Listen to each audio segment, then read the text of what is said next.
Bonjour à tous. Merci d'être présents aujourd'hui, et nombreux d'ailleurs à être inscrits à la présentation du diagnostic qui est un diagnostic prospectif emploi-compétences des filières forêt-bois en Bourgogne-Franche-Comté et en Île-de-France. On a intitulé, le webinaire, donc vous n'êtes pas trompés: «Quel emploi en Bourgogne-Franche-Comté et en Île-de-France dans la filière forêt-bois à horizon 2030?» puisque ça fait partie, évidemment, d'une étude qui a été réalisée dans le cadre de, l'appel à manifestation d'intérêt compétences et métiers d'avenir, financé par France 2030. La présentation va se dérouler avec un trio. Donc il y aura Jade Houet, de Fibois Île-de-France. Il y aura également, Olivia Jarny de Fibois, Île-de-France, Delphine Michaud de Fibois BFC et 2 partenaires de Terre d'Avance, Jean-Marc Havès et Déborah van der Vraen, qui vont, également, participer à la présentation, et moi-même, James Datt, donc du campus des métiers et des qualifications d'excellence Forêt-Bois Bourgogne-Franche-Comté. Nous avons été sollicités avant que nous commencions pour enregistrer ce webinaire, afin qu'il soit disponible pour des personnes qui n'auraient pas eu l'occasion de venir aujourd'hui, à la présentation. Et je voulais juste m'assurer qu'aucun d'entre vous n'était opposé au fait qu'on enregistre ce webinaire. Donc si jamais vous êtes opposé, merci de vous faire connaître avec la conversation, avec une petite main levée. Autrement, on procédera à l'enregistrement. C'est tout bon, personne ne s'y oppose. Merci à tous donc. Je vais donc donner la parole à Terre d'Avance, qui va procéder à la présentation du contexte de l'étude et présenter également la méthodologie. Et puis ensuite, Jade présentera une partie des résultats et puis moi-même la deuxième partie des résultats. Terre d'Avance, je vous cède la main pendant quelques minutes. Merci beaucoup, James. Bonjour à toutes et à tous. Donc, Jean-Marc Havès du cabinet Terre d'Avance, qui a eu la chance de conduire cette étude avec mes collègues ici présents, Déborah et Solène.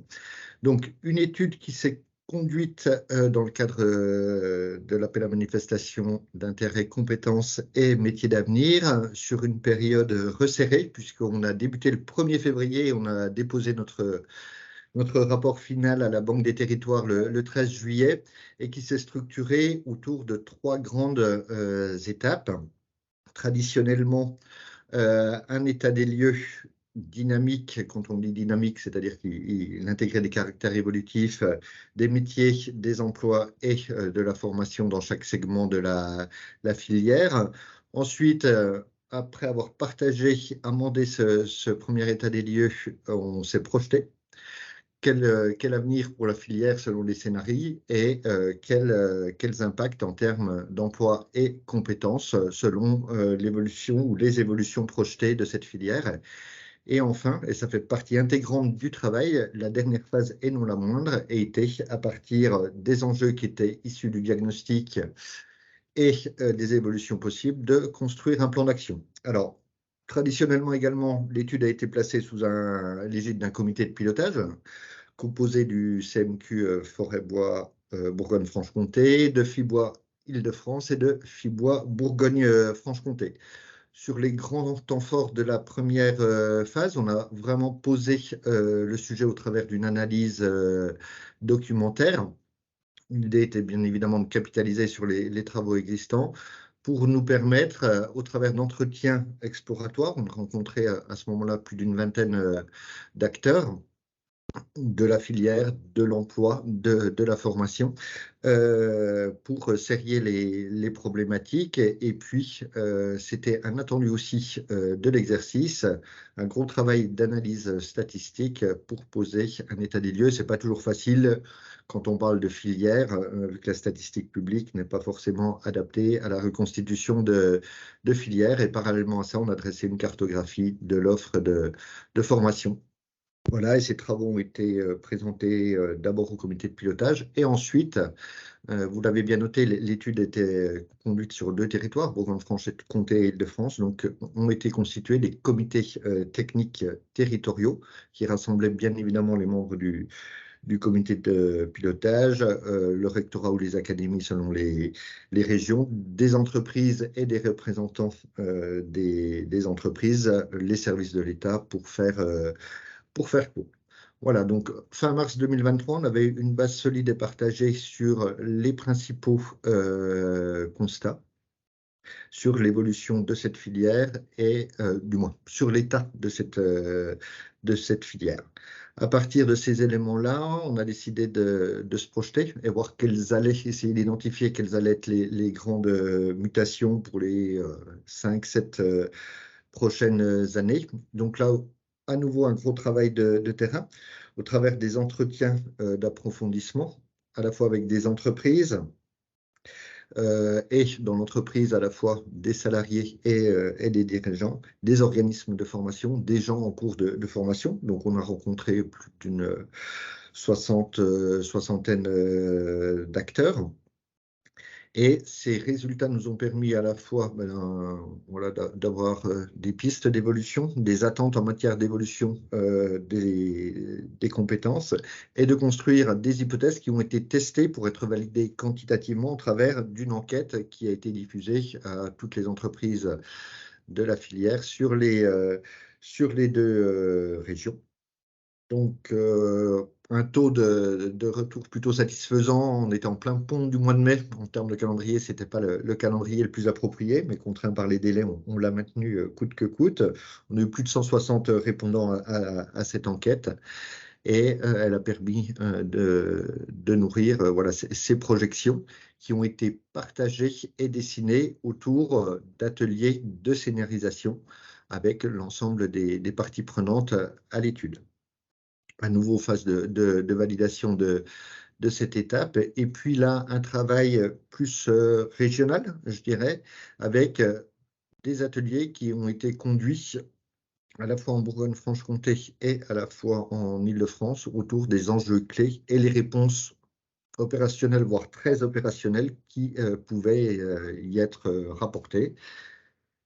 Et donc, comme je disais, livraison finale du rapport le 13 juillet. On a présenté et soutenu notre dossier à la Banque des Territoires fin août de mémoire, qui a été accepté, validé par la Banque des Territoires.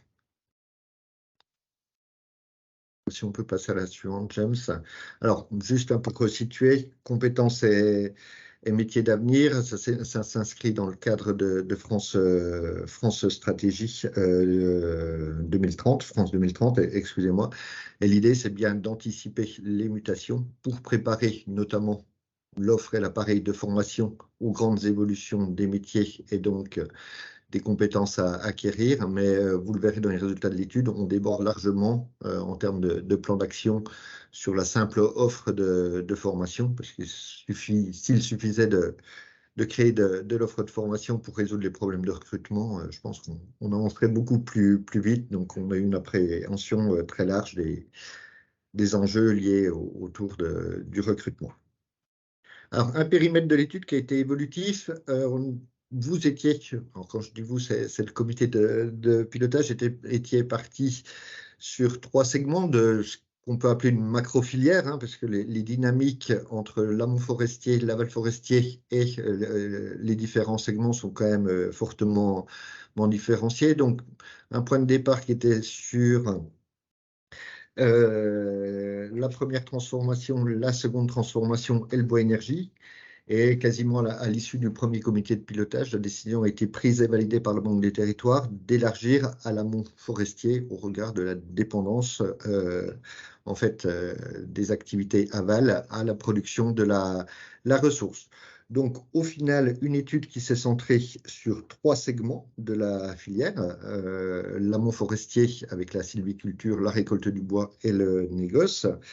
La première transformation, vous le voyez, pas toutes les activités de première transformation ont été exclues, la pâte à papier et la chimie. Alors là, pour des raisons de temps et de périmètre d'observation, essentiellement, ce n'est pas un désintérêt des acteurs pour ces activités-là, mais le champ était déjà large et doublement large, puisqu'il y avait un double périmètre géographique d'études. Et puis, la seconde transformation au travers de la charpente, de la menuiserie, des autres industries du bois et des parquets. Et en toile de fond, on trouvait de manière transversale la question du bois énergie, qui peut être issu soit de l'amont forestier, soit de la première transformation. et qui est encore un segment ou une activité jeune qu'il est difficile d'observer, notamment à travers de la donnée publique. Mais voilà, au travers ces trois segments d'activité, on avait déjà un beau terrain d'étude pour construire les investigations. Si on peut passer, ouais, James, à la diapo suivante. Alors, un petit focus méthodologique sur l'enquête. L'enquête, elle était conséquente, donc on remercie les entreprises qui sont sans doute présentes autour de l'écran aujourd'hui d'avoir bien voulu y répondre. Et elle questionnait ces chefs d'entreprise au travers de différents axes. Déjà, consolider cet état des lieux en termes d'emploi, de mouvement de main-d'œuvre et de projection de recrutement au travers des questions autour du turnover et de pyramide des âges et de départ à la retraite prévus dans les prochaines années. Un gros focus sur les difficultés rencontrées par les entreprises en matière de recrutement et de fidélisation des salariés et les solutions qu'ils avaient déjà imaginées, testées avec leur regard, leur retour d'expérience. De la projection au regard du développement pressenti d'activités de la création d'emplois dans les prochaines années. Et puis, un gros volet autour des compétences qu'il leur semblait utile de renforcer au regard de l'évolution des métiers, de leurs activités, pour soutenir leur croissance. Tout ça pour terminer sur voilà, un retour sur l'offre de formation qu'ils connaissaient. Donc, on a eu un taux de participation que on trouve satisfaisant au regard du contexte, avec une plus forte mobilisation en Bourgogne-Franche-Comté qu'en Île-de-France. Et puis, une bonne représentativité aussi du tissu économique de la filière, avec un mix.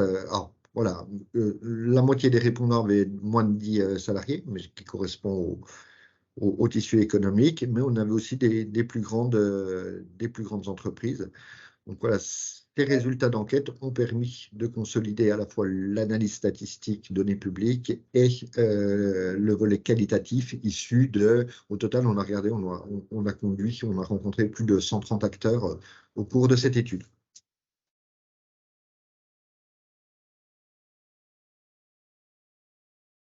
Merci beaucoup Jean-Marc.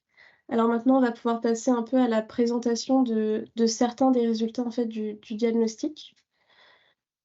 Donc, je vais débuter cette présentation. Donc, tout d'abord, pour remettre un peu en contexte, donc, l'étude elle a bien été réalisée sur les deux régions, la Bourgogne-Franche-Comté et l'Île-de-France.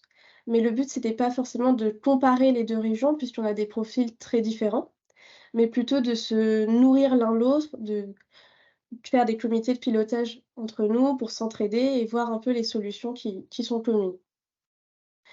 Donc là, cette diapositive, elle montre vraiment les différences de profil entre nos deux régions, puisqu'en Île-de-France, on a une grande majorité des emplois qui sont dans le bois construction, donc 53% des emplois dans le bois construction.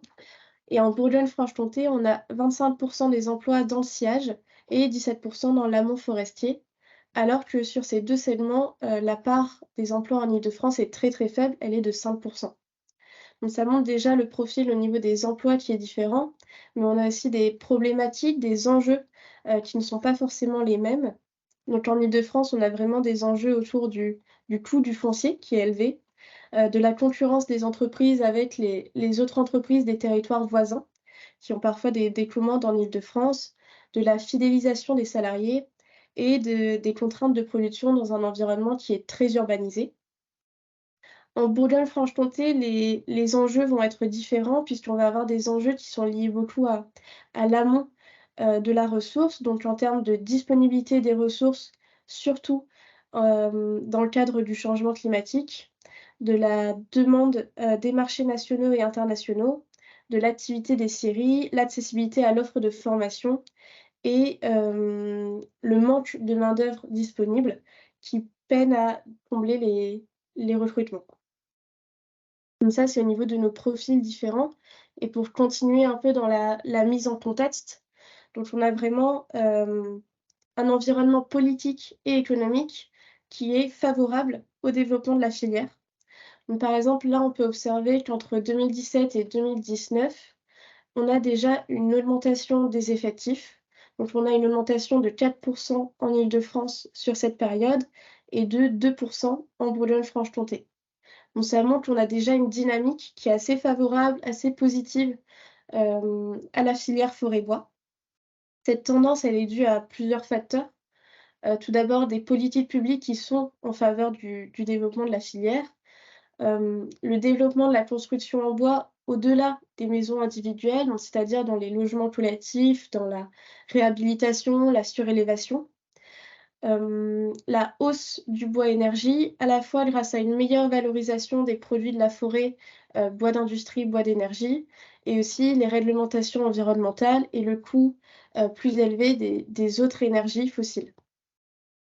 Et enfin, un soutien aux investissements qui permet d'augmenter la mécanisation de la récolte et l'automatisation dans la filière.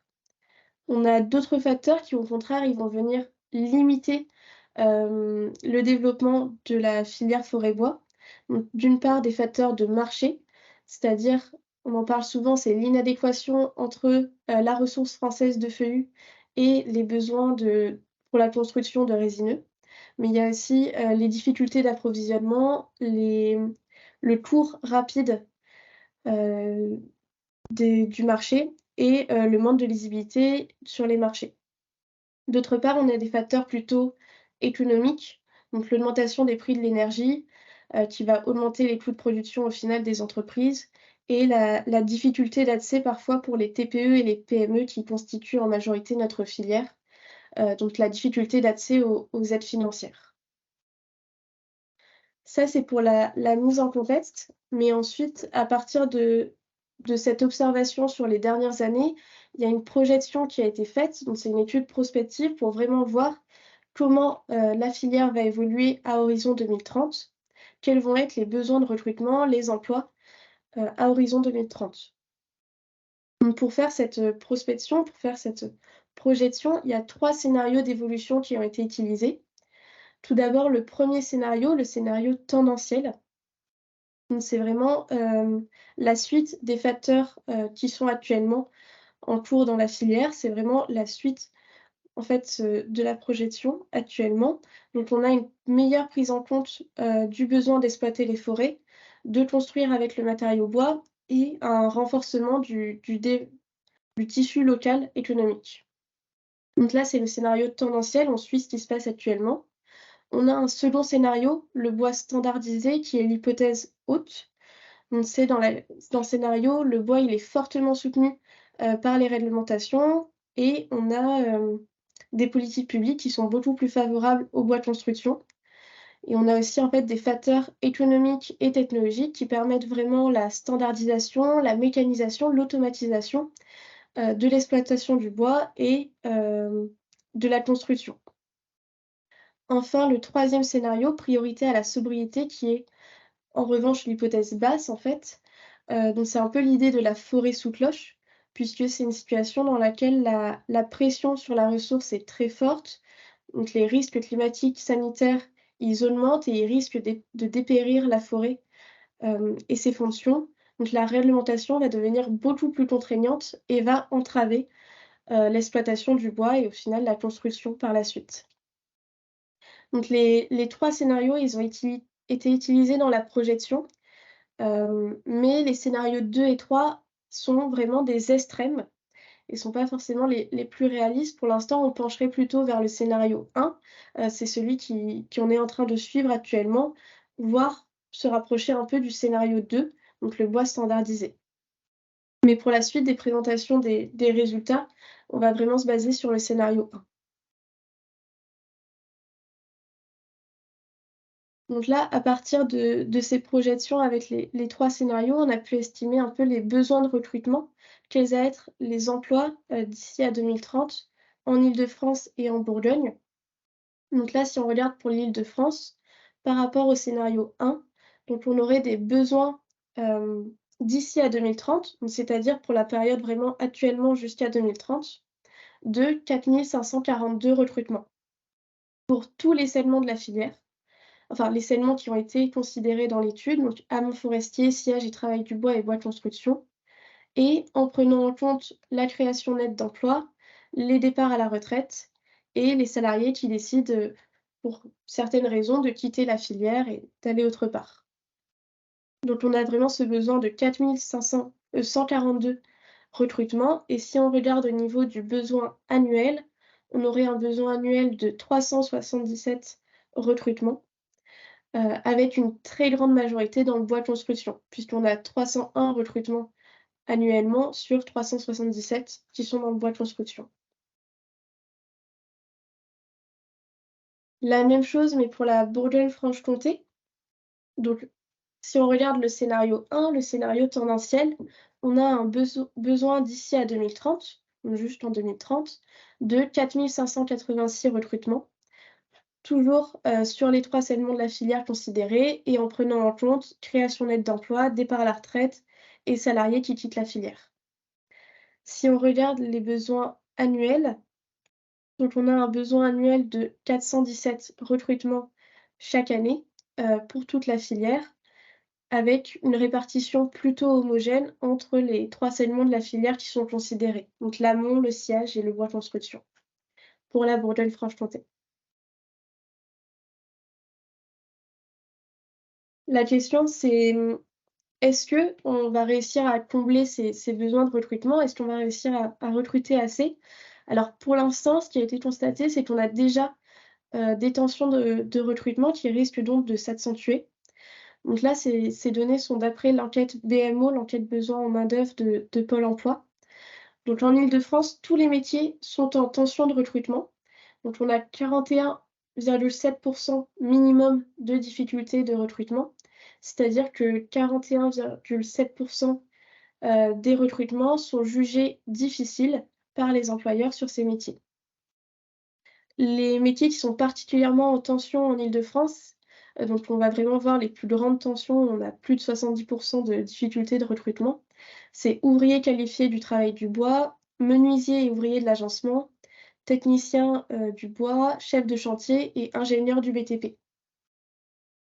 Côté Bourgogne-Franche-Comté, donc on a aussi une tension qui est un petit peu plus basse qu'en Île-de-France, mais elle reste à minimum 33,3% pour tous les métiers considérés dans notre cadre de l'étude, avec des métiers qui sont beaucoup plus en tension. Donc, on a menuisier et ouvrier de l'agencement, ouvrier qualifié du travail du bois et chef de chantier, qui sont des métiers particulièrement en tension, en commun avec l'Île-de-France.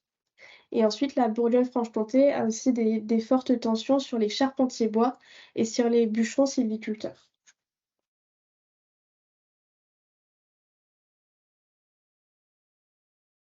Là, on peut observer en fait cette diapositive, c'est vraiment pour expliquer à quoi sont dues ces tensions de recrutement. Donc, on a plusieurs facteurs pour expliquer les tensions.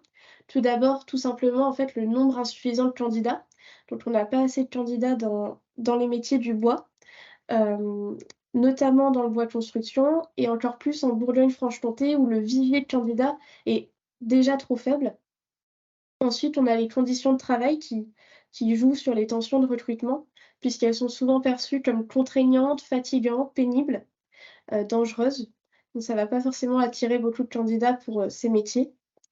Et puis, pour expliquer les tensions de recrutement, on a aussi le manque de compétences des candidats par rapport aux postes qui sont recherchés. Donc ça, c'est directement en lien en fait avec le manque de candidats formés pour les métiers. Malgré tout, les entreprises, elles vont chercher à pallier à ces difficultés de recrutement en utilisant d'autres leviers. Donc tout d'abord, le recrutement plus fréquent d'alternants, d'apprentis, le recours à des contrats temporaires comme des CDD et le recrutement de profils moins expérimentés que ce qu'elles auraient aimé. On a aussi une stratégie qui est utilisée par les entreprises de revaloriser les salaires pour attirer plus de monde vers leur activité. Ce qui a été mis aussi en valeur dans l'enquête, c'est tous les enjeux RH. Donc on a vraiment un tissu élevé de TPE et de PME qui n'ont pas forcément de service RH. Donc on a constaté ce manque de structuration de la gestion des ressources humaines et donc des recrutements qui se font souvent dans l'urgence une difficulté à identifier les besoins et une difficulté à anticiper les départs à la retraite.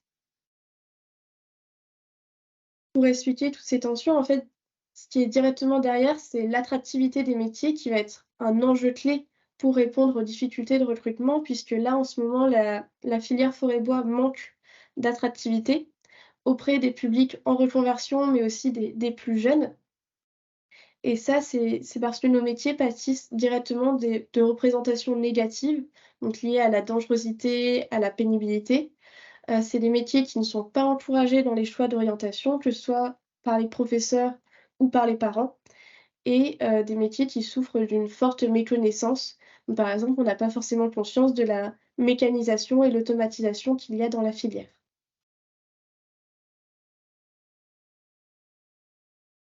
Voilà au niveau des emplois. Je vais laisser James prendre la main pour l'offre de formation. Merci Jade. Donc, lorsqu'on s'intéresse et qu'on étudie l'offre de formation initiale à l'échelle des 2 territoires, on observe que celle-ci est relativement bien fournie, mais elle est incomplète. En effet, si on regarde sur les segments, et on verra bien qu'au niveau des segments, c'est assez différent, comme l'a expliqué Jade, au niveau de la Bourgogne-Franche-Comté et d'Île-de-France. Mais on observe par exemple en Île-de-France qu'il n'existe qu'un seul bac pro forêt et qu'aucune formation de niveau 5, 6, 7 n'existe en foresterie. Il y a un seul BTS également en technico-commercial pour les scieries. Donc on voit qu'une partie des segments n'ont pas les formations en adéquation avec les besoins. Par contre, on observe qu'il existe un nombre important de diplômes, notamment pour le bois construction, et que des formations de niveau 6 sont en cours de préparation. Jade, si tu peux bien passer à la diapositive suivante. Pour la Bourgogne-Franche-Comté, donc, en Bourgogne-Franche-Comté, de la même façon, lorsqu'on regarde la formation initiale qui est offerte à l'échelle du territoire, on observe que cette formation initiale est assez similaire, mais dans des segments différents, évidemment, de la filière, comme je viens de le préciser. On note une absence de formation en sciage, hormis un BTS technico-commercial produit de la filière bois, un CQP agent polyvalent de scierie, et à noter également qu'il y a une ouverture en préparation d'une école de production. Mais on voit que ce segment-là, qui est très important en Bourgogne-Franche-Comté, n'a pas finalement de formation dédiée aujourd'hui. Par contre, on observe également que, comme en Île-de-France, un nombre important de diplômes sont accessibles pour le bois construction, avec plus de 14 diplômes en Bourgogne-Franche-Comté sur ce secteur, de la même façon qu'en Île-de-France, on avait un nombre important de formations dans la construction.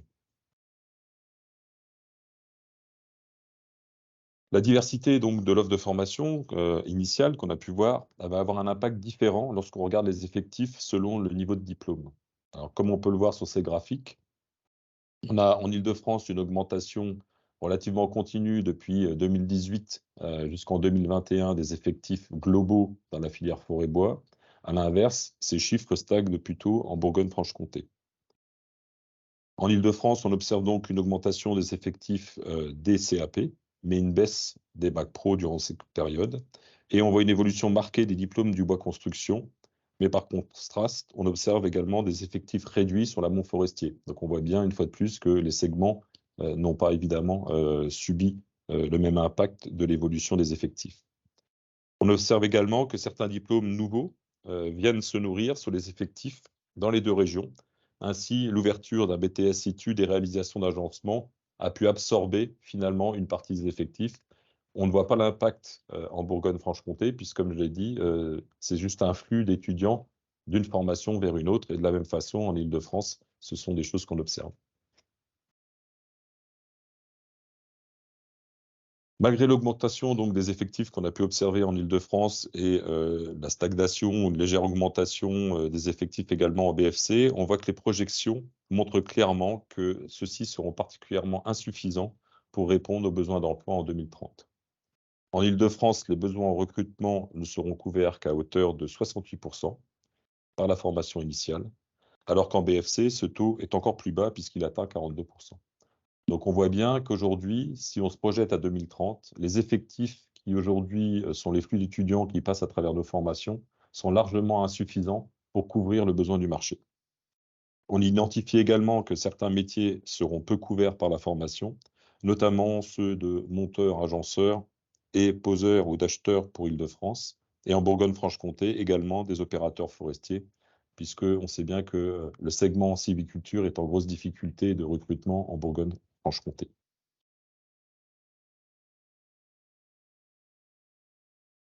Lorsqu'on étudie le vivier de recrutement des entreprises, et on s'intéresse donc aux entreprises et de savoir où elles vont recruter leurs salariés, leurs futurs salariés, on observe que les reconversions professionnelles sont peu utilisées.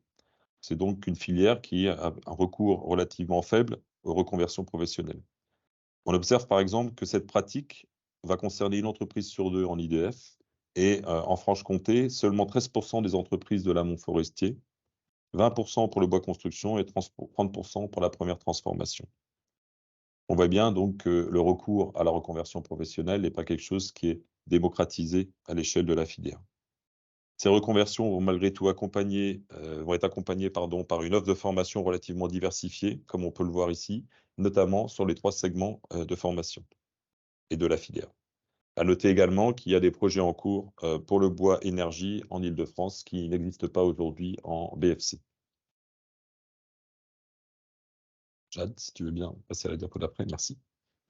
Lorsqu'on interroge les entreprises, donc, ce que Terre d'Avance a fait pour comprendre un petit peu quelles étaient les compétences dont les entreprises auraient besoin aujourd'hui et des compétences qui auraient besoin d'être renforcées ou celles de demain, on se rend compte que sur les compétences techniques à renforcer, elles citent souvent des attentes inhérentes à la protection de l'environnement ou au changement climatique. Les techniques de cartographie numérique ou encore la reconnaissance de nouvelles essences et leur développement sont également cités. Ce pour évidemment les entreprises de l'amont forestier. Pour ce qui concerne les entreprises du sciage, on observe, et le travail du bois, on observe que les entreprises mettent en avant souvent les connaissances qui sont liées à la reconnaissance des essences et la qualité du matériau bois. On voit bien là le besoin d'adapter les formations au changement climatique, au changement d'utilisation des essences, et la maintenance des équipements et des outillages qui sont évidemment de plus en plus sophistiqués. Et donc, on voit bien qu'il y a un besoin fort dans ces formations et dans ces connaissances dans le segment du sciage et du travail du bois. Lorsqu'on passe au bois construction, on voit que les préoccupations sont orientées principalement vers la maîtrise de la mixité des matériaux et une meilleure compréhension du matériau bois, mais également des connaissances commerciales, quelque chose qu'on voit réapparaître aussi bien en Bourgogne-Franche-Comté qu'en Île-de-France. Et donc, on voit bien également ici que l'intégration du matériau bois dans la construction avec les autres matériaux est quelque chose qui nécessite un renforcement de la formation, un renforcement de la connaissance des futurs salariés pour permettre évidemment d'intégrer le bois de façon plus générale dans la construction.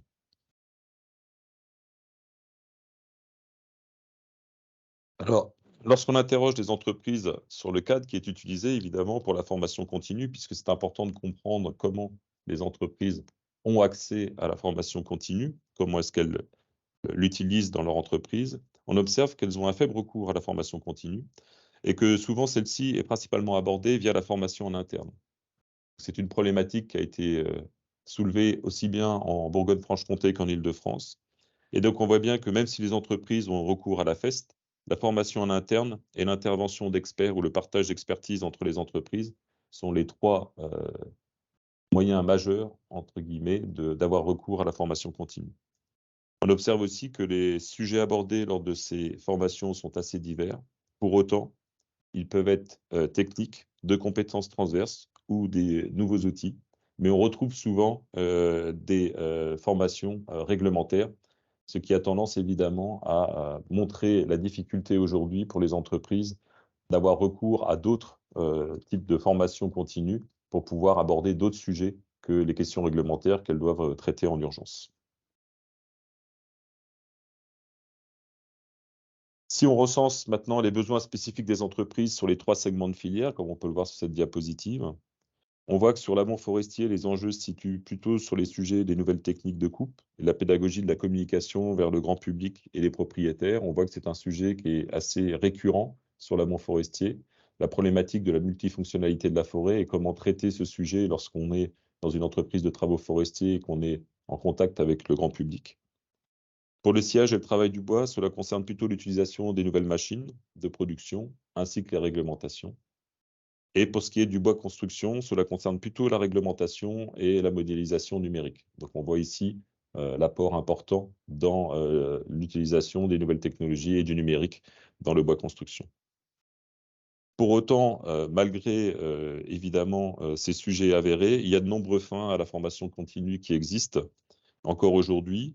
On a d'abord le coût de cette formation qui est, comme l'a spécifié déjà tout à l'heure, on a beaucoup d'entreprises de taille moyenne ou petite. On a une faible visibilité de l'offre de formation. On a aussi un gros travail à faire sur, évidemment, rendre plus lisibles les formations par rapport aux compétences que peuvent rechercher les entreprises.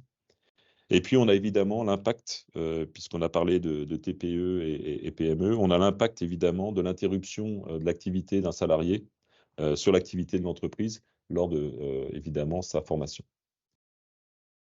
Donc, 3 sujets majeurs qui impactent directement l'utilisation et le recours à la formation continue.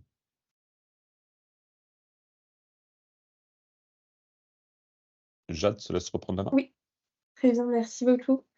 Donc là, on vous a présenté un peu les grands résultats, en fait, du diagnostic qu'on a pu, mettre en valeur. Mais un gros travail de ce diagnostic, c'était aussi, comme l'a précisé Jean-Marc, au début, de mettre en place un plan d'action, de réfléchir déjà à des solutions, pour pallier aux besoins de recrutement, pour pallier à tous les constats qui ont été mis en avant par le diagnostic. Donc on a 4 axes de travail par région. Et on a pu remarquer qu'en fait, on a beaucoup en commun au final entre nos 2 régions, puisqu'on a 3 axes qui sont communs aux 2 régions, en fait, qui vont profiter à toute la filière, quelles que soient les spécificités du territoire. Donc le premier axe, je pense que c'est quelque chose d'important, c'est renforcer l'attractivité des métiers, puisque c'est essentiel pour pouvoir attirer des nouveaux candidats et ensuite, combler les besoins de recrutement qui vont se faire sentir par les entreprises. Donc renforcer l'attractivité des métiers et des formations, améliorer l'orientation des élèves. Donc ça, on a quelques exemples de solutions, qui ont été définies. Donc par exemple, organiser un festival du bois autour des métiers, favoriser les immersions en entreprise et les journées découvertes pour les enseignants, les jeunes, les parents, faciliter les projets de reconversion professionnelle ou mettre en œuvre une campagne de communication, par exemple. Un deuxième axe autour de l'offre de formation, initiale et continue, qu'il faut adapter pour renforcer, ce qui existe déjà, mais aussi en fait renforcer ce qui existe déjà pour répondre aux besoins de compétences, aux compétences nouvelles qui vont se faire sentir. Donc parmi, les solutions, on a rendre les offres de formation continue plus lisibles et accessibles. Comme l'a mentionné James, souvent c'est pas assez lisible pour les entreprises. Mettre en commun des équipements de formation ou sensibiliser et accompagner les salariés en fin de carrière pour qu'ils deviennent enseignants par la suite. Le troisième axe qui est en commun aux 2 régions est celui des enjeux RH. Donc là, certaines solutions, en fait, ce serait d'accompagner les petites entreprises qui n'ont pas forcément de service RH, en leur créant des formations, par exemple, et en les aidant, ça peut être la mutualisation des RH, des prestations par les OPCO. Et on a aussi sensibilisé à la question de la marque employeur qui devient, de plus en plus importante. Donc ça, c'est les actions qu'on a en commun, mais ensuite, il y a un axe de travail qui est propre à chaque région. Donc tout d'abord pour l'Île-de-France, l'axe de travail spécifique, c'est autour de l'accompagnement du développement de la filière. Donc ça va passer par la mise en place d'une cellule pour la création et la reprise d'entreprise. On a aussi tous les enjeux autour du foncier et on a par exemple l'accompagnement des entreprises dans la demande de financement d'équipements. Quelques actions qui sont prioritaires, à l'Île-de-France, mais qui concernent les autres axes qui ont été présentés, juste avant. Créer un réseau d'entreprises, en fait, pour favoriser les immersions, les stages, en entreprise des élèves. Faire des visites de chantier ou créer une formation, pour les professionnels sur la communication avec le grand public. En Bourgogne-Franche-Comté, l'axe de travail spécifique, c'est diversifier les filières de recrutement pour passer en fait au-delà des effectifs de formation initiale qui sont peut-être pas assez, nombreux, et essayer d'accompagner davantage les reconversions professionnelles et les passerelles avec d'autres métiers pour vraiment utiliser ce vivier de formation continue. Quelques actions prioritaires qui sont spécifiques à la Bourgogne-Franche-Comté, par exemple, impliquer plus les professionnels dans la transmission de leur métier, former un réseau de maîtres d'apprentissage, mettre en place des postes de formateurs mobiles ou mixer un peu plus les publics dans les formations. Donc, ça, c'est ce qui a été mentionné avant, les reconversions professionnelles, les formations initiales, les jeunes, les demandeurs d'emploi. Donc voilà pour la présentation du diagnostic. Donc on a fait le tour des grands enjeux, des grandes problématiques.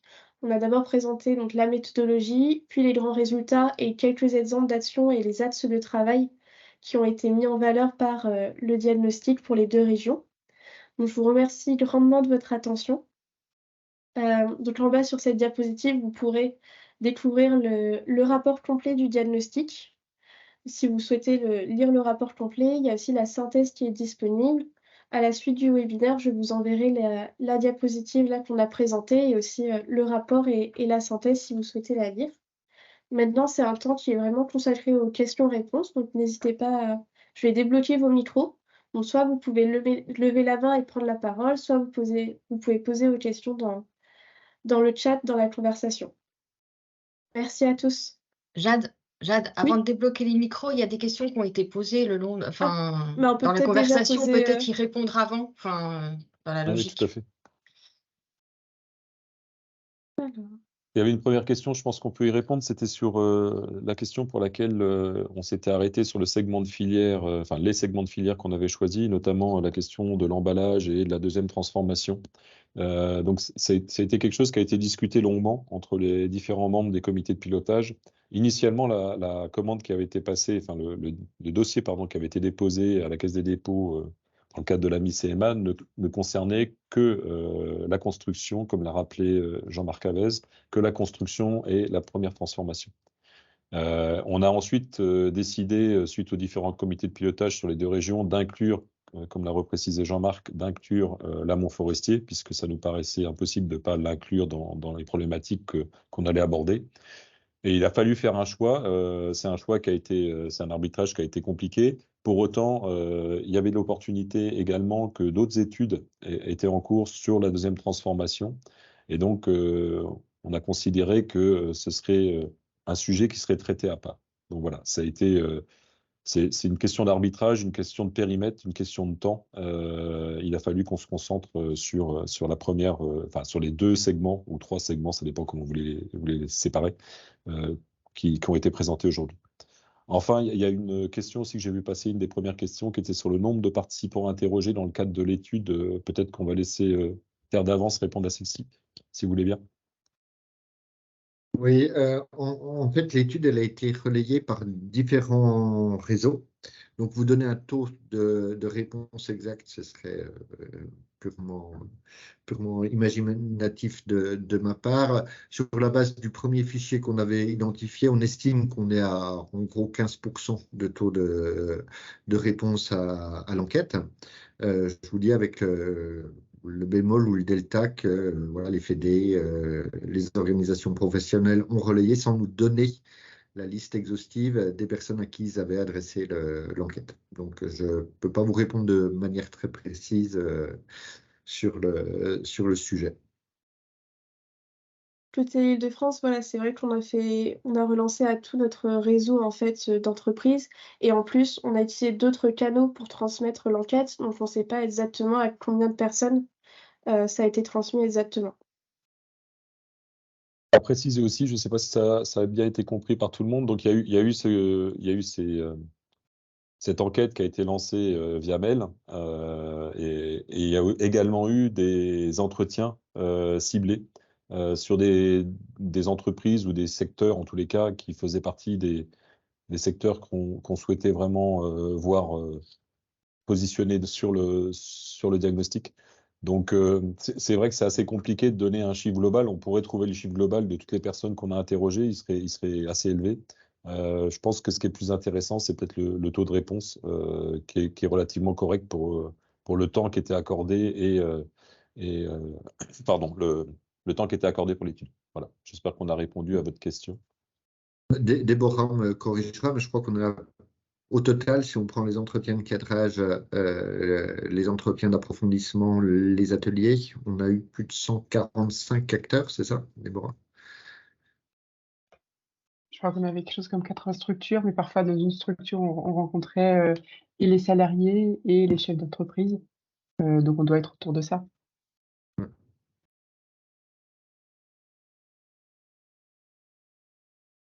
Il y avait une question qui était posée sur pas de tension RH dans l'amont forestier francilien, activité suffisamment faible pour les éviter pour l'interrogation.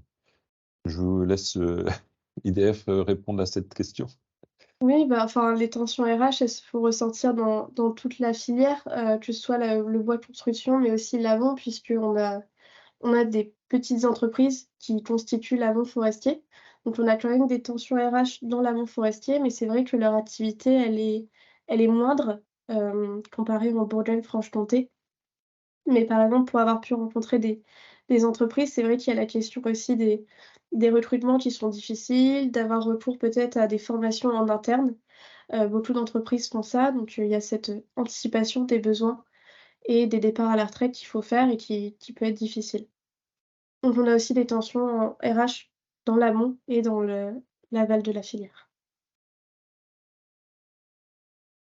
On va peut-être passer on reviendra peut-être aux questions dans le fil des questions. Bon, peut-être passer à une des mains levées. Là, je vois qu'il y a Madame Sorin qui Oui.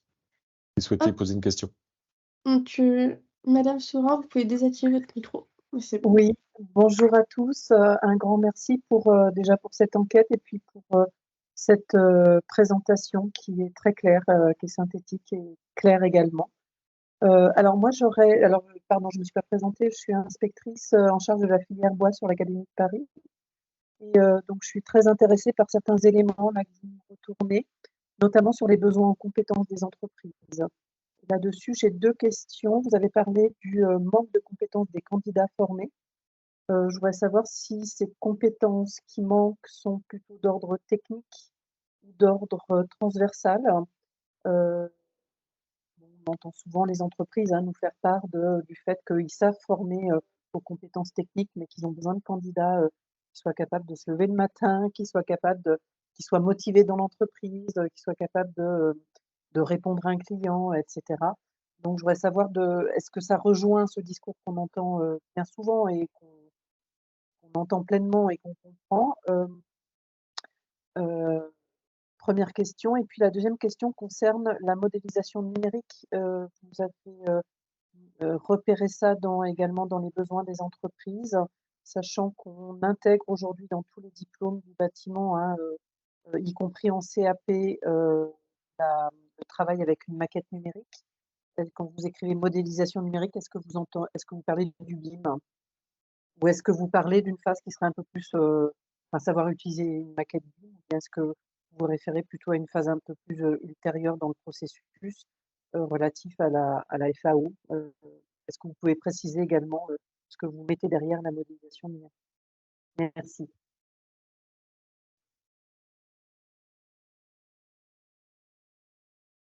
Déborah, Peut-être répondre sur...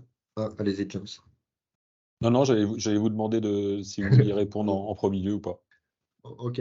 Sur le premier volet de la question, sur les compétences attendues, il y a eu beaucoup d'expressions, et quels que soient sur les 3 segments de filière, de compétences techniques. Les compétences transversales arrivent, alors elles sont citées, mais à des proportions beaucoup moindres.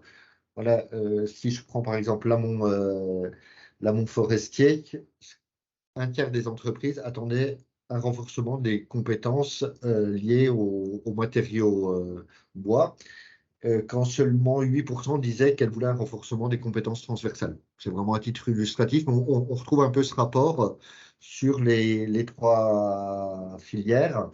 Si je suis sur le siège et le travail du bois, un renforcement des compétences commerciales pour une entreprise sur 2 interrogée, quand les compétences transversales à renforcer étaient citées par une entreprise sur 4. Donc voilà, il y a toujours ce socle de transversal, mais là, nous avons fait des expressions d'attendus plus techniques à renforcer. Sur le deuxième volet, Déborah, tu as encore les éléments en tête? Juste pour compléter ce que tu viens de dire, en fait là on vous présente une analyse globale. On avait distingué les besoins en compétences qui étaient perçus comme devant être renforcés en formation initiale et les besoins en compétences qui étaient perçus comme devant être actualisés parce qu'elles changeaient. Et ce qui était intéressant, c'est que notamment pour les compétences transversales, donc qui concernent à la fois les sujets de management, de savoir-être, etc., il y avait une plus forte dimension d'actualisation. Donc, ce qui était assez intéressant, c'est quelque chose qui est déjà pourtant abordé en formation. Mais il y a un enjeu d'adapter aussi ça aux évolutions actuelles. Est-ce que vous pouvez rappeler le deuxième volet de votre question? Oui, ça concerne ce que vous avez pointé, un besoin d'entreprise concernant la modélisation numérique. Je voulais savoir si Oui, vous faites référence là au BIM et à la possibilité. Alors, le BIM, il y a beaucoup d'activités, de tâches derrière. Est-ce que c'est simplement ouais. la lecture, savoir travailler avec une maquette BIM? Est-ce que c'est savoir intégrer des éléments dans une maquette? Est-ce que vous pouvez préciser? C'est le BIM en l'occurrence. C'est aussi tout ce qui concerne la conception, assistée par ordinateur, etc. Tout l'enjeu numérique. Excusez-moi. Donc ça, c'est plutôt pour la partie bois construction. On l'aborde aussi dans la partie première transformation, mais plutôt sous le point de vue machine à commande numérique et toute la digitalisation en fait du processus de la transformation du bois, qui doit être en fait conçue, comprise. On doit avoir aussi des personnes qui sont en capacité de paramétrer ces machines-là. Donc voilà, donc la question numérique, elle est abordée de manière un peu différente en fonction du segment de filière. Mais c'est en l'occurrence le BIM, mais pas seulement. Merci beaucoup pour vos réponses.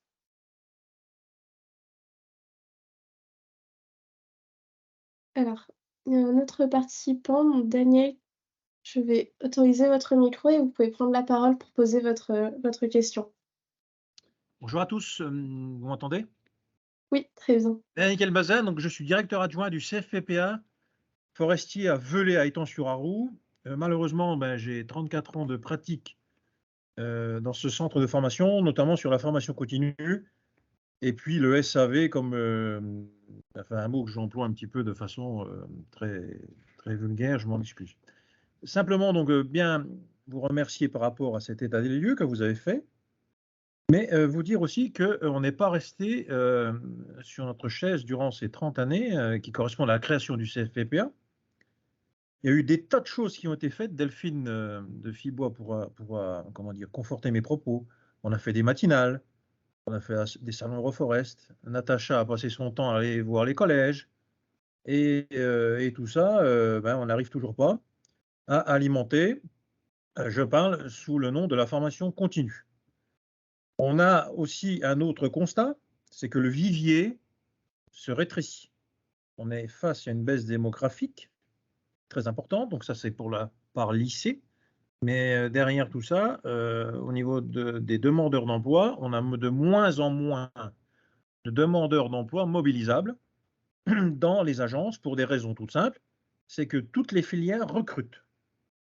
Donc, il est très difficile pour nous de contraindre des gens qui ont d'autres difficultés que de trouver un emploi, donc des difficultés qui peuvent être sociales, etc., les amener sur des emplois qui sont quand même qui demandent une certaine maîtrise et une certaine, comment dire, cohérence entre les yeux, les mains et les pieds, quoi, une dextérité, comme je dis.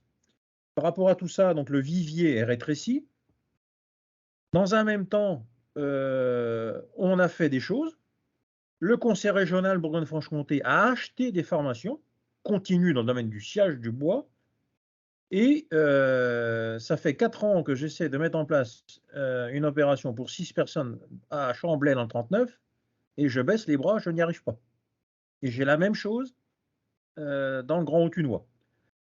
Donc, une fois qu'on a dit ça, on n'a rien fait, on n'a toujours pas alimenté la filière. Deuxième chose aussi qui a été évoquée dans les propos, penser à des reconversions professionnelles. Donc nous, on s'est adapté, l'appareil de formation que je co-dirige, pour essayer de mettre en œuvre des choses. Et je me retrouve avec une difficulté, c'est-à-dire qu'aujourd'hui, quelqu'un qui est salarié, qui veut venir travailler dans notre thématique, passe par un organisme qui s'appelle le CIBC, enfin peu importe, et bilan de l'opération, il retrouve 70% de son salaire. Pas comme il y a quelques années où on avait 100% du SMIC. On avait 100% du salaire.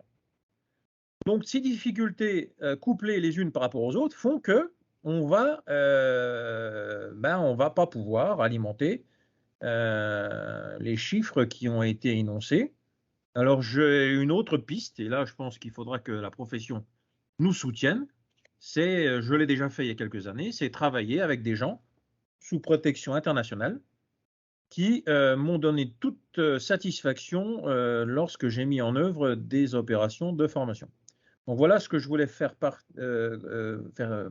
vous livrer mon témoignage et vous dire que le combat continue, mais c'est pas facile. Et une fois qu'on a dit ça, on n'a toujours rien fait, sachant que bien sûr notre vivier est très très très rétréci. Voilà, merci. Merci Daniel. Delphine, tu veux intervenir Non, par non, rapport je à ce que disais Daniel a dit? simplement, effectivement, on a fait plein de choses, et notamment avec Velay, ça, il n'y a pas de souci. Ce que je veux dire par là, c'est que oui, le vivier se rétrécit, et en Bourgogne-Franche-Comté, sur certains départements, on sait qu'il y a le plein emploi. Donc, ça, c'est clair qu'en ce moment, c'est difficile. Ça va certainement changer. Voilà, mais c'est vrai qu'on a quand même une problématique au niveau des formations et au niveau de la demande technique des entreprises aujourd'hui. Et il va falloir quand même le régler et trouver d'autres solutions que ce qu'on a aujourd'hui. Voilà, il y a un problème quand même entre la demande et l'offre actuelle. Ça, Oui, c'est une évidence. Voilà. ouais. Merci Delphine. Oui, c'est vrai que c'est un sujet que vous partagez tous, j'en suis sûr. C'est un sujet qui revient systématiquement lorsqu'on discute sur ces résultats. C'est que aujourd'hui, on a quand même de grosses difficultés à attirer le public, quel qu'il soit, vers la filière forêt-bois, et qu'il y a un gros sujet autour de l'image de la filière vis-à-vis du grand public. Donc ça, c'est un sujet, on l'a bien vu, hein, les questionnements sur le changement climatique, sur l'usage du bois, etc. Ça fait qu'aujourd'hui, on a des grosses difficultés à remplir, comme le disait Daniel, quel que soit d'ailleurs le type de formation. On est au plein emploi dans pas mal de régions, en tous les cas assimilés, 5% de chômeurs, c'est rien. Et donc, par conséquent, on aura des difficultés. Il va falloir aller puiser vers d'autres secteurs, sans doute. On va se mettre en concurrence, puis autrement, il va falloir surtout redonner et redorer le blason de la filière et de l'image qu'elle a aux yeux du grand public pour que les jeunes demain viennent vers cette filière.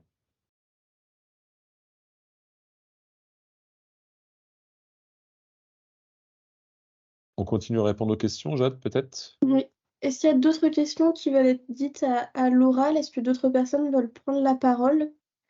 Si c'est le cas, n'hésitez pas à lever la main. Ah, on a une autre question et après on repassera aux questions écrites. Hop. Normalement, j'ai désactivé un micro, donc vous pouvez prendre la parole.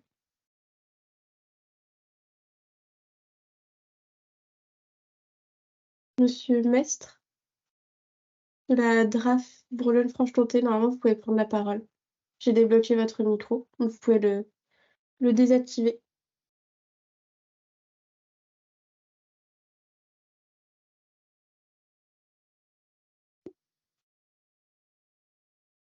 Bah, je vais passer à une Ouais. question. Paul-André, on t'entend pas. Je ne sais pas si tu réalises, mais je ne sais pas si tu es en train de parler devant ton micro ou pas.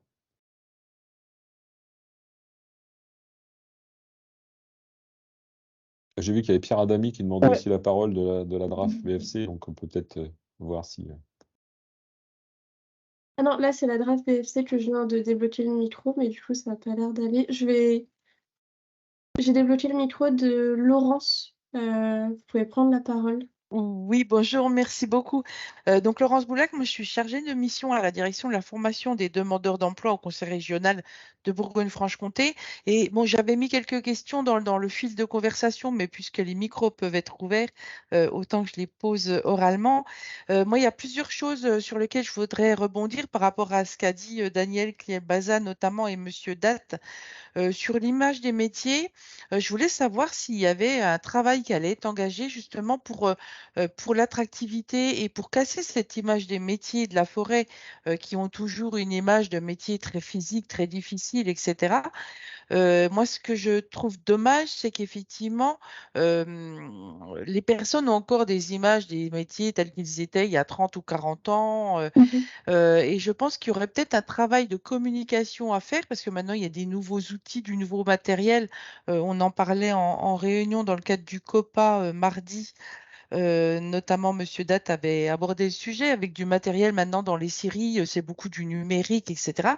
C'est plus aussi physique qu'avant, sauf que les gens ont toujours cette image-là. Donc, je pense que si on casse pas cette image de la difficulté des métiers, ça va être compliqué d'attirer les publics.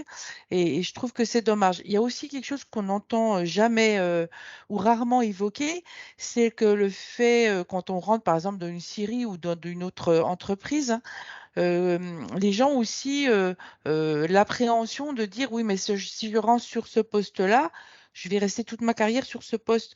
Je pense que faire valoir qu'il y a des possibilités d'évolution au sein des entreprises qui vont générer aussi des évolutions de carrière et donc de salaire, c'est peut-être quelque chose aussi à mettre en avant pour attirer les publics. Enfin, je trouve que c'est dommage de ne pas évoquer toutes ces choses-là parce que les gens restent sur des idées préconçues qui sont plus forcément vraies. Mais voilà, on ne travaille pas assez sur la communication là-dessus. Donc, je voulais savoir s'il y avait un travail qui était engagé à ce niveau-là par la filière. Concernant les difficultés de recrutement des entreprises, j'avais posé aussi la question dans le fil. Il y a un gros souci sur les métiers de l'agriculture en général, mais du coup, ça impacte aussi les métiers de la forêt et du bois. C'est le manque de visibilité des offres de formation, des offres d'emploi, pardon, qui nous pose questions et problèmes au niveau de la région quand on doit élaborer une commande pour passer un marché public pour acheter des formations dans le cadre de la formation continue et donc pour attirer des nouveaux publics, notamment des demandeurs d'emploi qui souhaitent se convertir. Et on s'aperçoit que sur les métiers de l'agriculture, alors que ce soit viticulture, forêt, il y a très peu d'offres qui transitent par Pôle emploi. Or, il faut savoir que nous, on travaille avec les filières, les branches, les OPCO pour élaborer notre commande, mais on travaille aussi en partenariat avec les prescripteurs et notamment Pôle emploi pour voir s'il y a des offres d'emploi. Et on a des fois des difficultés parce que les filières nous disent qu'il y a des besoins sur la scierie, il y a des besoins sur la gestion de la forêt, il y a des besoins sur du bûcheronnage. Et quand mes collègues, par exemple, vont voir les prescripteurs et travailler avec Pôle emploi en disant, voilà, nous, on souhaiterait mettre en place sur tel territoire une formation en scierie, en bûcheronnage, etc., les collègues de Pôle emploi nous disent, mais non, ne financez pas de formation sur ces domaines-là parce qu'on n'a aucune offre d'emploi à pourvoir. Donc, ne financez pas des formations en bûcheronnage parce que nous, on n'aura pas d'emploi à proposer aux stagiaires qui sortiront de formation. Donc, il y a un vrai problème du marché caché. Moi, je martèle depuis des années en disant, dites à vos entreprises de passer les offres systématiquement à Pôle emploi. Alors, on sait qu'il y a eu des déceptions. On sait, il y avait eu, il y a quelques années, une table ronde organisée par le CFPPA de Château-Farine où des entreprises étaient présentes en disant oui, mais quand vous contactez Pôle emploi pour avoir dans une scierie un agent polyvalent de sciage et qu'on vous envoie quelqu'un qui est cariste, qu'est-ce que vous voulez qu'on fasse avec le demandeur d'emploi qui arrive, qui n'a aucune compétence qu'on attend? Donc, effectivement, il y a eu des déceptions, mais il y a peut-être un travail à faire aussi sur la connaissance des métiers, aussi au niveau des prescripteurs, des pôles emploi, missions locales, etc. Sur la connaissance des métiers, parce que pour pouvoir orienter les gens sur ces métiers-là, il faut un peu les connaître, savoir ce qui est attendu par les entreprises, savoir quel niveau, pas orienter n'importe quel demandeur d'emploi, parce qu'on sait qu'il y en a, ça ne sera pas possible sur ces métiers-là, mais qui connaissent un peu mieux les métiers. Enfin, moi, je pense qu'il y a de la communication à faire sur la connaissance des métiers. Si les gens veulent orienter des publics sur ces métiers-là, il faut qu'ils connaissent un minimum ce qui est attendu. Enfin, je pense qu'il y a beaucoup de communication à faire. Et puis, surtout, la communication des offres d'emploi.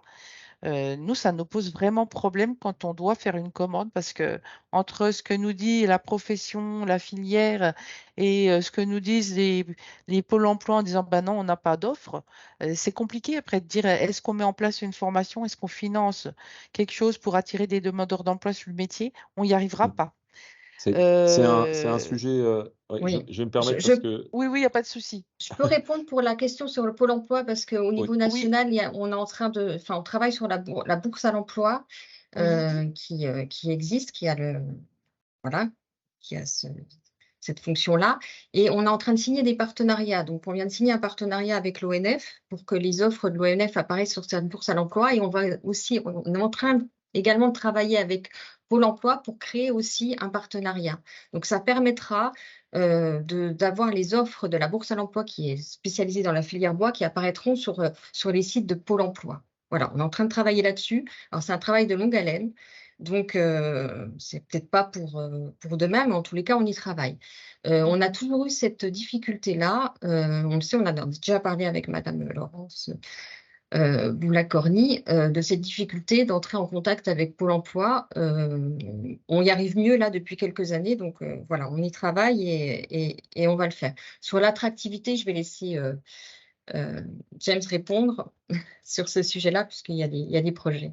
Voilà. Oui, merci Delphine. Pour renforcer ce que dit Delphine, aujourd'hui, il y a eu depuis d'ailleurs le diagnostic qui a été fort utile pour ça. Ça a permis aux communautés d'acteurs de la filière de se rencontrer, notamment les prescripteurs, et de poser la question de savoir comment est-ce qu'on allait pouvoir résoudre ce problème justement de mobiliser les entreprises pour que les offres d'emploi passent par Pôle emploi. C'est un sujet qui a été abordé lors du dernier CA de FIBOA notamment, BFC. Donc voilà, c'est un sujet qui revient de façon assez récurrente. Dernièrement, j'ai l'impression qu'on a des interlocuteurs maintenant, notamment à Pôle emploi, qui sont tout à fait prêts à nous aider à aller interroger et identifier les prescripteurs et leur présenter les différents métiers. Donc je pense que, en tous les cas, j'espère que ça va évoluer dans le bon sens. La difficulté des métiers, c'est un sujet sur lequel on a travaillé bien évidemment, qui a été clairement identifié. C'est un sujet notamment avec Delphine, avec FIBOA, BFC. On était en réunion hier pour mettre en place justement des petites capsules vidéo pour parler des métiers et changer l'image finalement des métiers de la filière forêt-bois. Donc c'est un sujet qui est aujourd'hui clairement identifié, clairement adressé et sur lesquels on espère pouvoir assez rapidement avoir des moyens de communication qui permettront en tous les cas de redonner un peu l'image réelle de ce que c'est que de travailler dans la filière aujourd'hui. Et sur l'évolution des métiers, ça rejoint ça également, hein. Je pense qu'il y a en effet besoin d'une grosse communication autour de ça. On essaye aussi, hein, dans le cadre des journées portes ouvertes dans les établissements, de montrer aux jeunes, et on l'a bien vu lors du salon Euroforest, de montrer que les outils, des simulateurs notamment de scierie, d'abattage, etc., et volets aussi utilisent cela. C'est quand même un super moyen auprès des jeunes, en tous les cas, de montrer que la filière, elle est moderne et qu'elle est capable d'utiliser évidemment des outils modernes et peut-être d'attirer en tous les cas un plus grand nombre de jeunes vers la filière. Voilà, j'espère que j'ai répondu. Je ne sais pas si Jade ou Olivia, vous voulez ajouter. Concernant l'attractivité des métiers, de toute façon, c'est vraiment un enjeu qui est clé, qui a été mis en valeur par le diagnostic et dont on a conscience quand on discute avec les professionnels, les entreprises et aussi les établissements de formation. Cette méconnaissance des métiers, on en a parlé, c'est l'idée qu'en fait, on n'a pas forcément la bonne vision des métiers actuellement et de toutes les valeurs qui sont associées. Alors oui, la pénibilité, mais c'est pas ça qu'il faut mettre en valeur, il faut mettre en valeur d'autres choses. Donc c'est vrai que nous aussi, on a commencé à mettre en œuvre certaines choses côté FIBOA et Île-de-France et on va continuer à la suite de ce diagnostic pour vraiment voir les partenaires avec lesquels on peut avancer sur les solutions. Mais par exemple, on participe à des salons d'orientation, des salons de recrutement. On participe aussi à l'organisation de salons pour mettre en valeur les métiers, pour l'orientation. Et moi, je réalise régulièrement des interventions en classe. Ça fait vraiment partie de ma fiche de poste, en fait, d'aller voir les élèves, de leur parler, de leur montrer ce que c'est exactement les métiers et de leur faire prendre conscience que la filière forêt-bois, il y a plein de choses, finalement, dont on ne s'imagine pas. Donc voilà, il y a plein d'actions qui commencent à être mises en œuvre et avec nos partenaires aussi, on espère pouvoir continuer ce genre de choses et relayer aussi toutes les portes ouvertes, toutes les campagnes que réalisent les établissements de formation sur nos territoires. Si Merci. Olivia, est-ce que tu veux compléter un peu ou ça te paraît suffisant?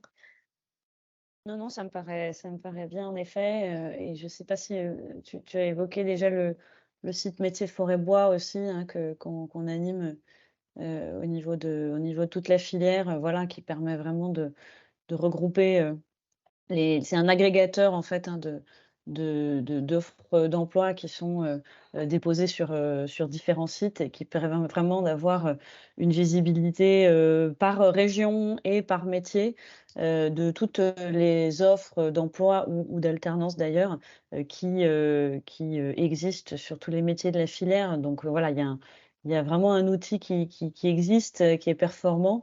Je pense qu'il nécessite d'être encore plus visible, de faire l'objet d'encore plus de communication pour que les gens pensent à s'y référer. Et juste pour un élément, parce que je vois qu'il y a d'autres partenaires du COPA qui sont intervenus, notamment l'ANEFA.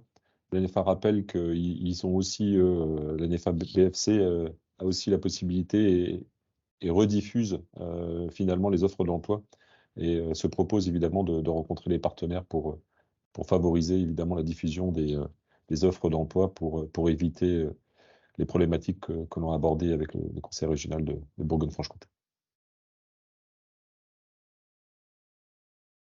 On va peut-être reprendre un peu les questions dans la conversation parce qu'elles sont nombreuses et après on repassera à l'oral, histoire de changer un petit peu. Donc j'ai une question. Les chiffres présentés sur le besoin en recrutement qui ne seront pas couverts sont présentés sur la base du scénario 1 ou 2. Donc si je ne me trompe pas, c'est les chiffres que tu as présentés, James, et c'est vraiment sur la base du scénario 1, parce que c'est le scénario tendanciel, donc celui en fait qu'on est en train de suivre actuellement. Oui, je confirme que c'est comme ça qu'ils ont été choisis. C'est ce qui paraissait le plus raisonnable aujourd'hui même. Donc une autre question, pour l'élaboration de vos scénarios et des estimations qui en découlent, avez-vous pris en compte les aspects macroéconomiques, crise du logement, de la promotion immobilière, coût des matériaux, taux d'intérêt, baisse des recrutements à venir? Donc ça, je vais peut-être laisser Terre d'Avance répondre pour quels sont les facteurs que vous avez pris en compte pour les estimations. Peut-être pour préciser, généralement, en fait, la manière dont on a procédé, c'est de prendre en compte plusieurs facteurs d'évolution qu'on a en fait regroupés à chaque fois dans des grandes catégories qui étaient climat, préservation de l'environnement, réglementation et politique publique, économie et marché, toutes les questions des taux d'intérêt, etc., et des impacts que ça peut avoir aussi sur les coûts pour les entreprises. Et du coup, leur viabilité économique rentrait là-dedans. Et puis toute la question des évolutions technologiques. Donc, en fait, à partir de ça, on a essayé d'identifier les différentes façons dont tous ces indicateurs pouvaient évoluer, et puis de les regrouper et de faire des combinaisons plus ou moins cohérentes pour aboutir justement à ces 3 scénarios principaux qui du coup sont basés sur ces facteurs-là. Donc, c'est de manière assez large. Je sais pas si ça répond à votre question. Patrick, si ça répond à votre question, n'hésitez pas à nous dire au pire si vous avez besoin de plus de précision en conversation ou je peux vous donner la parole. Pour aider les PME sur leurs enjeux RH, il existe l'outil PCRH, Prestation Conseil RH, financé à 100% par l'État et les OPCO, accompagnement conseil à la carte pendant 30 jours. Ça, c'est plus une information. C'est vrai que, par exemple, le TFIBOA Île-de-France, on a organisé un webinaire sur les accompagnements pour les enjeux RH. Et on a présenté notamment cet outil PCRH qui n'est pas forcément très connu des entreprises. Et donc, il faut mettre en valeur à travers peut-être des réunions d'information, vraiment informer les entreprises sur tous les outils qui existent pour leurs enjeux RH. Donc, n'hésitez pas s'il y a des entreprises à regarder la prestation PCRH qui est un outil pour vous accompagner dans vos enjeux RH, financé à 100% ou à 50%, ça dépend de la taille des entreprises. Malgré l'augmentation du nombre de personnes formées, il me semble avoir vu un report du volume du bac pro vers le CAP, notamment en Île-de-France. Est-ce que ce transfert de niveau a un impact sur les recrutements des entreprises?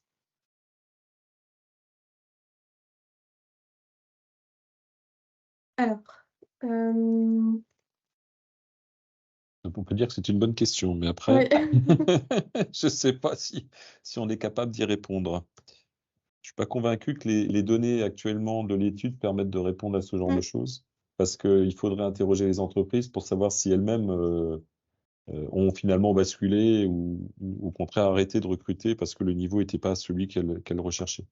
De façon générale et globale, moi, ce que je peux dire, c'est que lorsqu'on discute avec les entreprises, et là, je vous parlerai plus de la construction, parce que je pense à quelques entreprises auxquelles j'ai parlé, c'est vrai que le niveau de formation n'est pas toujours en adéquation avec les besoins. Ça, c'est clair. Je pense qu'il y a un travail à refaire là-dessus, et notamment dans la construction, donc. Après, là, je parle de la Bourgogne-Franche-Comté. Je ne sais pas si ça peut être généralisable à l'échelle du territoire national.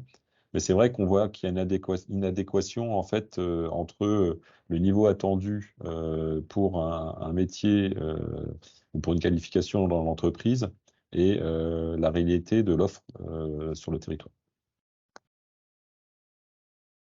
En Il y Île-de-France, avait- on l'a quand même un petit peu, je pense, mais cette inadéquation entre offre de formation et les compétences attendues des entreprises, notamment les entreprises qui attendent de plus en plus des compétences élevées et très techniques, qui peuvent impliquer des niveaux de formation beaucoup plus hauts que CAP et Bac Pro. Avec Jean-Marc, si tu veux un petit compléter. paradoxe quand même, ou un phénomène qu'on a observé. Alors, lui donner une ampleur, je ne vais pas m'avancer là-dessus, mais une tendance aussi aux entreprises d'embaucher des bons éléments, notamment en alternance, et avec un tiraillement de l'apprenant entre la poursuite d'études et l'embauche directe, notamment entre Bac Pro et BTS. Ça, voilà, c'est des propos qui sont revenus à plusieurs reprises. Côté entreprise, sous la pression du manque de compétences, plutôt tendance à vouloir garder un candidat qui, du coup, est soumis à un cruel dilemme. Est-ce que je suis embauché ou est-ce que je poursuis mes études comme je le souhaitais initialement, quoi. Donc, voilà, c'est tous des process qui sont en œuvre et pas facile à quantifier et à analyser précisément. Et le transfert donc, du Bac Pro vers le CAP, c'est quelque chose d'assez récent, je pense, comme phénomène, donc on n'a pas forcément le recul pour voir l'impact sur les recrutements des entreprises, pour l'instant. J'espère qu'on a pu répondre un peu à ta question, Antonin.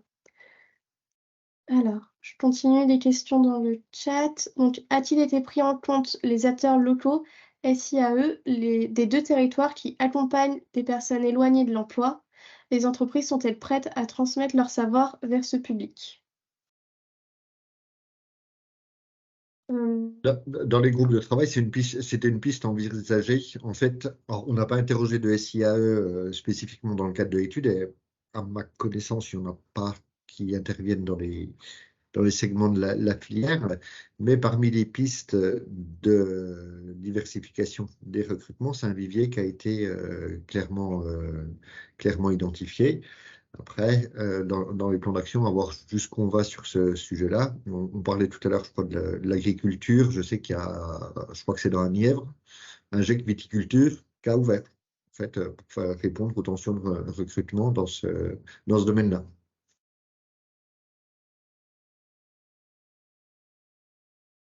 Et si les entreprises sont prêtes à transmettre leur savoir vers ce public, donc ça dépend vraiment des entreprises. Il y en a certaines qui sont très impliquées et qui sont prêtes à prendre du temps pour transmettre leur savoir, mais c'est vrai que les entreprises sont très occupées et parfois ça peut être difficile de les mobiliser sur ces sujets. La question d'après, moi, c'est le collègue de Pierre Adamy de la DRAF BFC qui la pose, concernant évidemment l'amont forestier, de savoir si on sait aujourd'hui calculer le nombre d'entreprises à créer pour répondre aux besoins. Ça en fait partie évidemment de la question des ETF.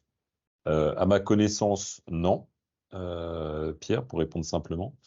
Pour autant, c'est un sujet qu'on a abordé déjà plusieurs fois avec l'ONF, la problématique justement des entreprises de travaux forestiers. Et il y a des pistes qui sont aujourd'hui à l'étude avec l'ONF pour essayer de voir si on peut accompagner justement la création d'entreprises.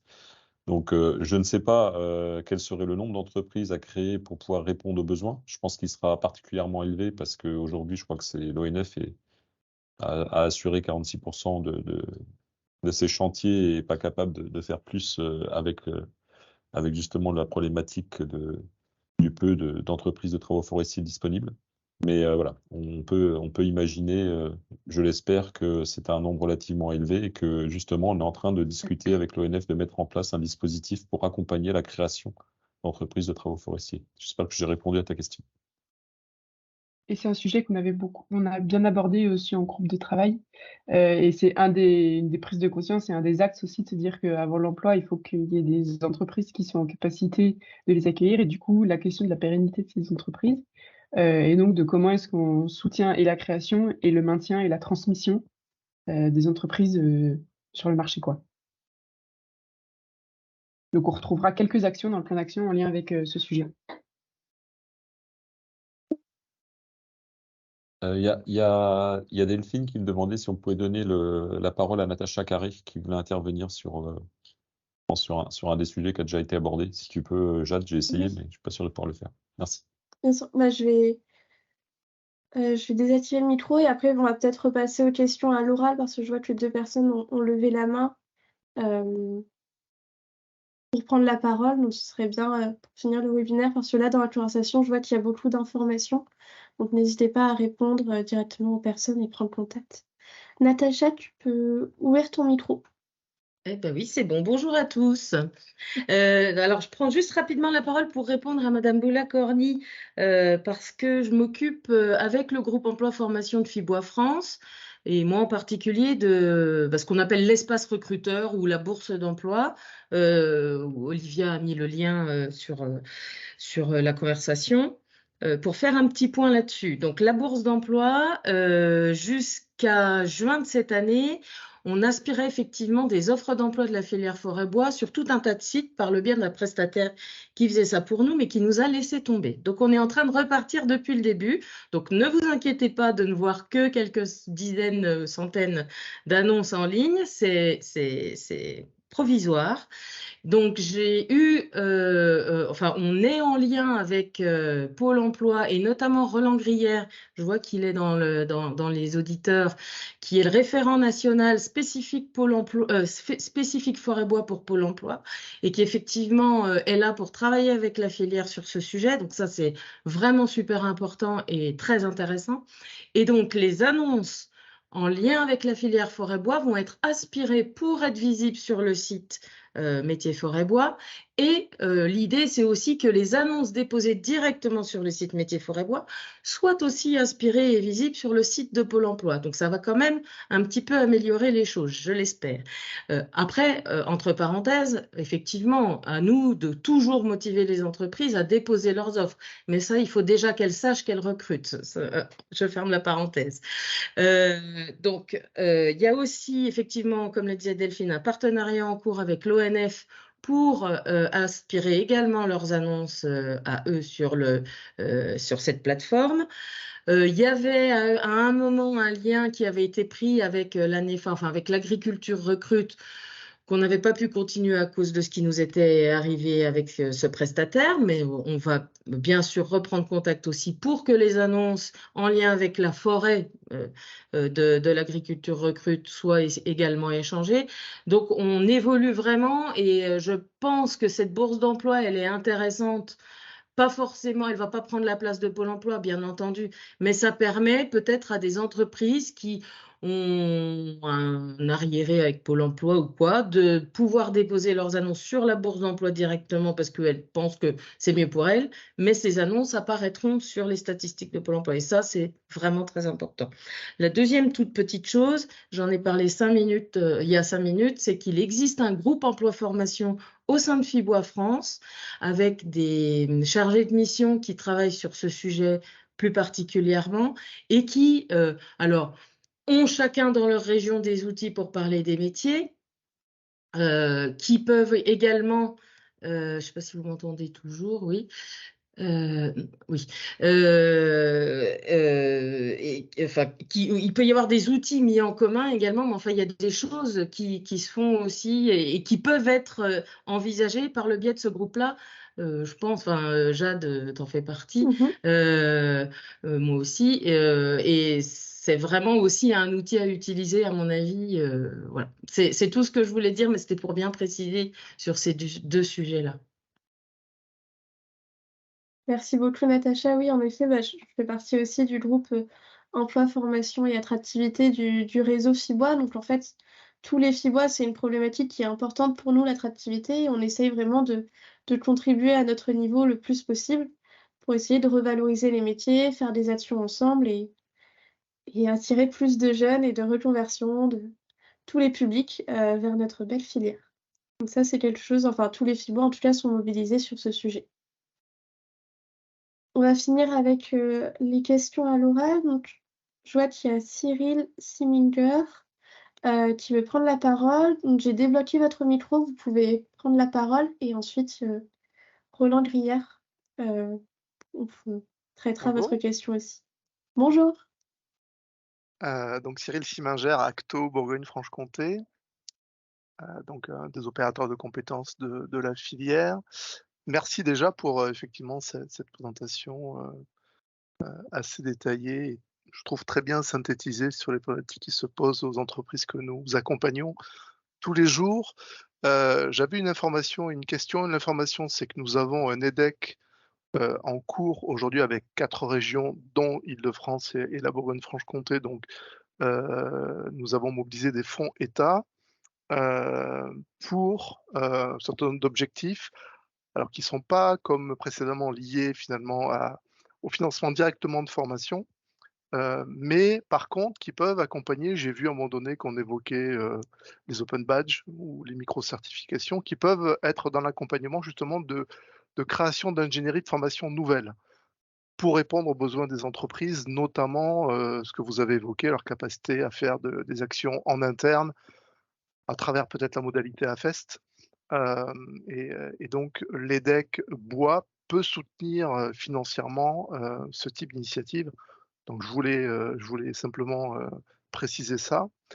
Et puis, la question que j'avais, c'était est-ce qu'à un moment donné, dans les échanges que vous avez pu avoir ou les réponses aux questionnaires, compte tenu finalement des progrès technologiques, on en a parlé, notamment pour la partie de l'activité des scieries, est-ce qu'on pourrait éventuellement imaginer faire en lien avec une féminisation finalement de ces métiers qui seraient davantage accrue par rapport à ce qu'on connaît aujourd'hui? Est-ce que c'est une thématique, un sujet qui mériterait peut-être d'être creusé? Je ne sais pas. Merci beaucoup pour votre intervention. Alors oui, on a bien connaissance de l'EDEC, on en a pris connaissance il y a quelques semaines. On aura l'occasion, je pense, assez rapidement de se rencontrer pour discuter, en tous les cas pour ce qui est de la Bourgogne-Franche-Comté, des possibilités de collaboration et mise en place d'actions communes. J'ai vu aussi que l'étude justement que vous avez également faite avec Ocapiat est particulièrement intéressante, et en fait on voit que sur l'amont forestier, la sylviculture, même au niveau national, on retrouve tout à fait les éléments nous on a pu mettre en avant dans le cadre de notre diagnostic. Donc je pense que ça c'est déjà une bonne chose, et je pense que on a bien identifié les mêmes pistes d'amélioration au sein notamment des entreprises. Pour répondre donc à votre question sur soutenir la formation en interne, on sera évidemment les premiers à rechercher cela. Et pour ce qui est des publics, alors il y a le public féminin bien évidemment, les autres publics aussi, des publics plus en difficulté. On en a discuté, notamment, moi j'en ai discuté il y a pas très longtemps avec un des centres de formation de Château-Farine. Ça fait partie évidemment des éléments qu'on souhaite mettre en avant.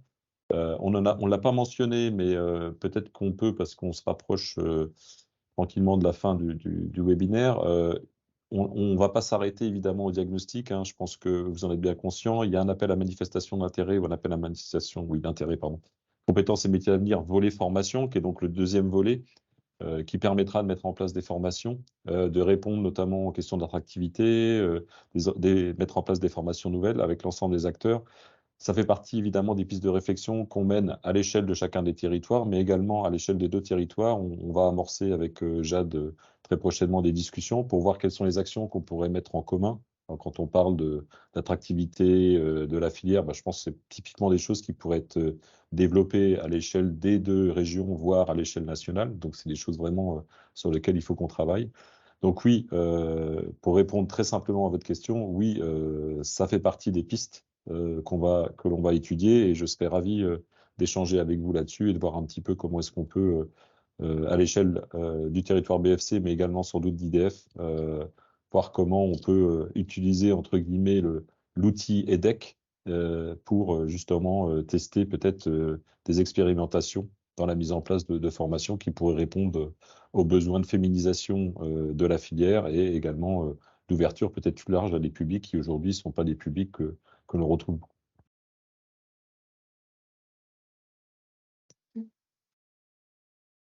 Et enfin, on va passer à la dernière question. Donc, Roland Grière, vous pouvez débloquer votre micro et poser votre question. Merci de me donner la parole. Alors, Laurent Mater, qui est mon collègue d'Île-de-France, aurait pu prendre la parole, mais je lui squeeze la priorité. Oui, écoutez, Pôle emploi est aux côtés de la filière. On a été associé à cette étude d'emblée, donc ça, je remercie les Fibois et Déborah aussi de Terre d'Avance qui nous avaient contactés. Donc, on est vraiment sur ce diagnostic que vous avez posé, qui est très bien fait et qui couvre assez largement le champ. Je voudrais juste, j'avais prévu de parler de notre partenariat en cours avec sur les offres. Donc Natacha Carré a dit, j'y reviens pas. J'espère que ça ira plus vite que les délais qui ont été annoncés parce que on a vraiment envie que ces offres-là soient diffusées. Je voudrais juste par rapport à cette diffusion du besoin.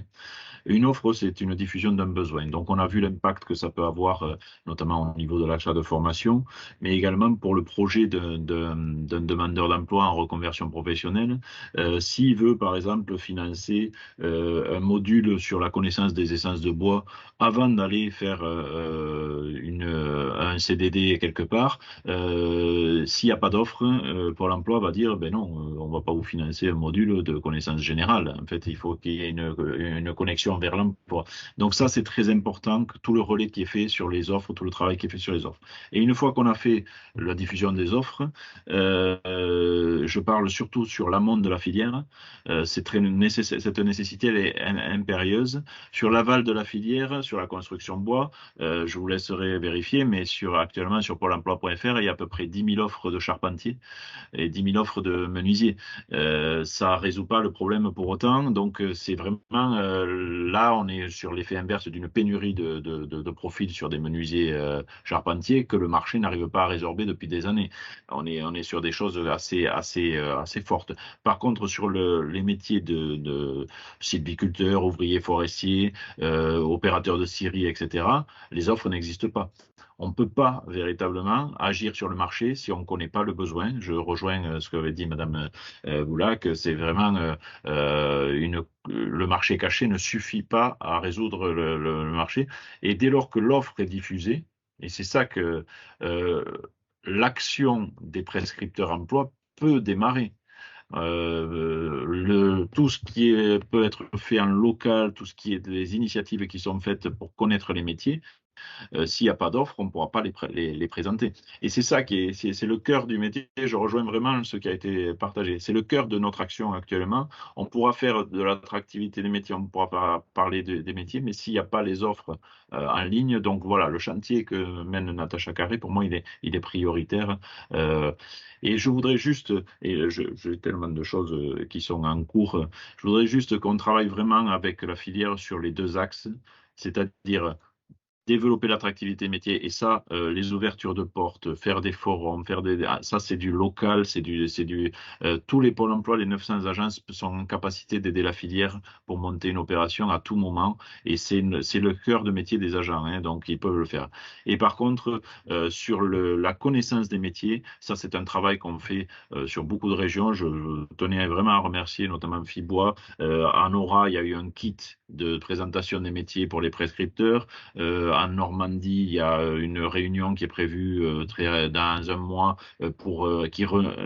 qui met autour de la table les missions locales, les Cap Emploi, les SIAE, tous ceux qui peuvent orienter les publics vers les métiers du bois. Et on leur présente le diagnostic bois Normandie. Et c'est FIBois qui présente ça. Quand on a ce lien qui se crée, on peut se dire que la roue commencera à tourner dans le bon sens et qu'on peut recréer ce cercle vertueux. Et c'est une compétition. Et si le bois fait pas la part des choses par rapport à pour se mettre en avant, travailler sur sa marque employeur, etc., eh ben, ce sont les autres secteurs qui vont prendre le dessus, et parce que les pénuries de main-d'œuvre, elles sont partout. Je terminerai juste par rapport à la féminisation des métiers, qui est quelque chose qui tient beaucoup à cœur au niveau des opérateurs de l'emploi. Il y a un lien qui a été pris récemment avec la FNB et quelques grands groupes de la FNB qui ont identifié ces thématiques aussi, parce qu'il y a des femmes dans les scieries, et ça existe. Il y a peut-être juste qu'on les montre pas forcément de suite, qu'elles sont pas c'est pas mis en avant, mais il y a des grands groupes qui ont un taux de féminisation assez important. Je dirais pas que c'est majoritaire, on est bien d'accord, mais ça existe. Donc voilà, il y a quelques femmes qui ont pu tirer leur épingle du jeu et voir que ces métiers-là, parce qu'ils ont évolué, parce qu'ils sont de plus en plus modernes, elles ont pu accéder à des métiers en n'ayant pas le fait de pouvoir avoir des difficultés physiques à l'occuper.